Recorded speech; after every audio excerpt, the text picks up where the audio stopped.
내가 이거는 산후통이야, 내가 애를 낳고 어쩔 수 없어, 손목 아픈 건 당연해 라고 생각하시는 대부분의 경우에서 이게 아픈 게 당연한 게 아니라 어떻게 보면 육아라는 이 과사용으로 인해서 득괴르뱅시 병이 온 경우고, 제가 하루 나 진료 끝나는 날 잡고 다 같이 와라 라고 해가지고 이렇게 5명 쪼르르 앉혀놓고서 이렇게 주사 딱딱딱 다 놔드린 적이 있는데, 진짜 그날 쪼르르 모아놓은 5명이 다 2주 이내에 손 다 좋아졌다고.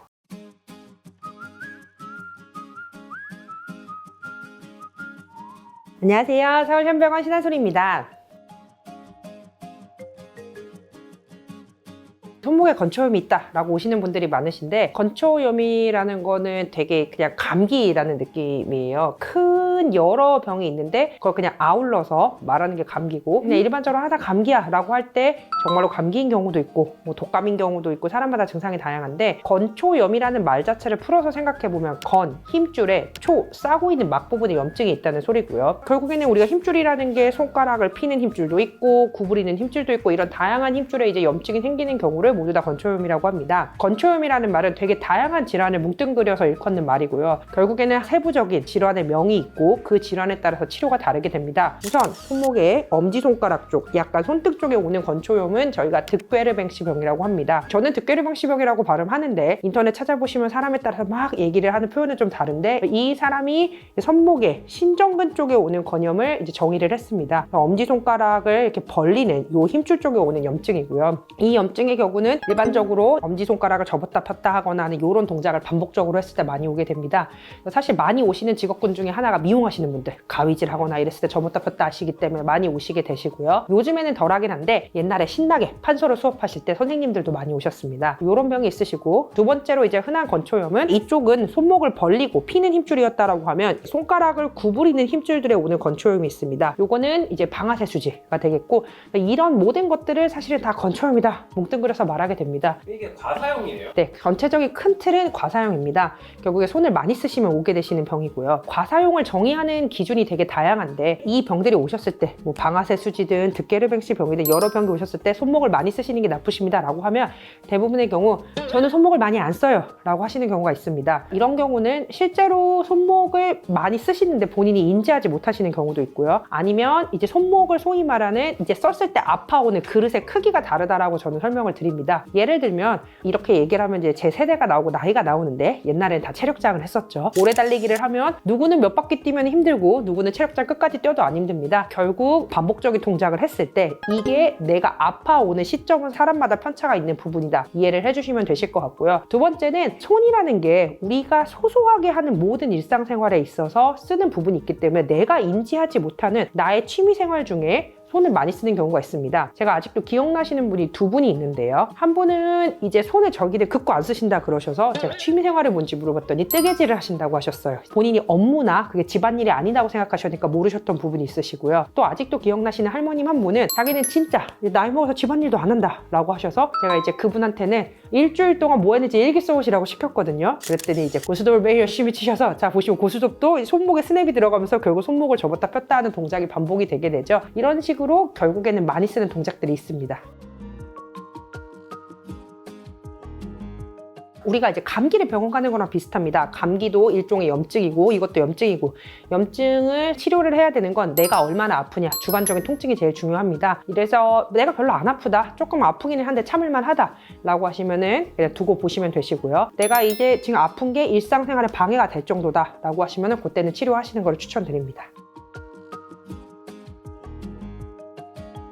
보통 이제 치료는 1차적으로는 많이 쓰는 게 문제이기 때문에, 특히 이제 득괴르뱅시 병 같은 경우는 손목을 요 움직임을 잡아주게 컴팩트하게 생긴 보조기를 처방을 해드립니다. 보조기를 차고 약을 먹고 이게 1차적인 치료가 되고요. 증상이 심하신 경우에는 염증을 조금 좀 가라앉혀주게 주사 치료를 동반하게 됩니다. 이러한 보존적인 치료들을 해보고요. 이렇게 해도 정말 호전이 안 된다 라고 하면은 수술적 치료를 하게 됩니다. 득괴르뱅시 병은 수술적으로 여기를 싸고 있는 염증이 있는 막을 열어주는 열어주는, 어떻게 보면 방아쇠수지에 있었던 우리가 좁아진 활차를 열어줬는데 여기도 좁아져 있는 막을 열어주는 수술로 해결을 할 수가 있는데, 이거 역시 이제 수술로 해결할 수 있는 방법을 모르셔서 여러 번 반복적으로 주사를 맞고, 특히 스테로이드 주사가 한두 번 정도는 괜찮으신데 반복적으로 맞으시면 여기 피부가 하얘집니다. 손바닥은 피부가 두꺼워서 괜찮은데 특히 이쪽은 손이 하얘지면 되게 보기 싫은 경우가 많으시거든요. 그러니까 주사를 정말 막 3, 4번, 4, 5번씩 맞아야 될 정도가 되시면 그 경우에는 수술적 치료도 고려를 해보는 것이 맞습니다.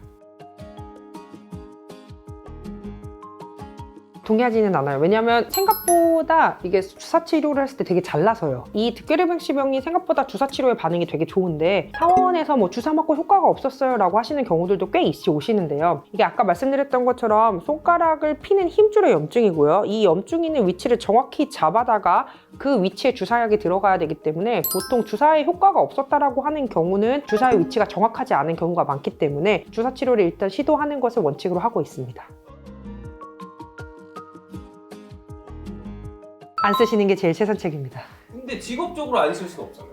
그래서 그렇게 직업적으로 쓰셔야 되시는 분들은 결국에는 한두 번 정도 주사 치료를 하고, 그다음에 이제 그렇게 해도 효과가 없을 경우에는 그런 경우가 있으세요. 직업적으로 계속 강도의 일을 계속 하셔야 되시는 경우는 당연히 저도 수술적 치료를 추천드리고요. 예를 들어서 뭐 이런저런 이유로 일시적으로 업무 강도가 확 올라가는 경우에는 이때만 주사 치료로 넘어가면은 굳이 수술적 치료까지 안 가셔도 되시는 경우가 있고, 아까 제가 선생님들 말씀드렸는데 판서를 하면서 오시는 분들 같은 경우는 냉정히 말씀드리면 수술을 1차적인 치료로 고민을 하기보다는 그 경우에선 예를 들어 PPT로 수업을 하신다든지 해서 손목의 움직임을 줄이는 방향으로 생활 습관을 바꾸는 것이 우선돼야 할 것으로 생각됩니다.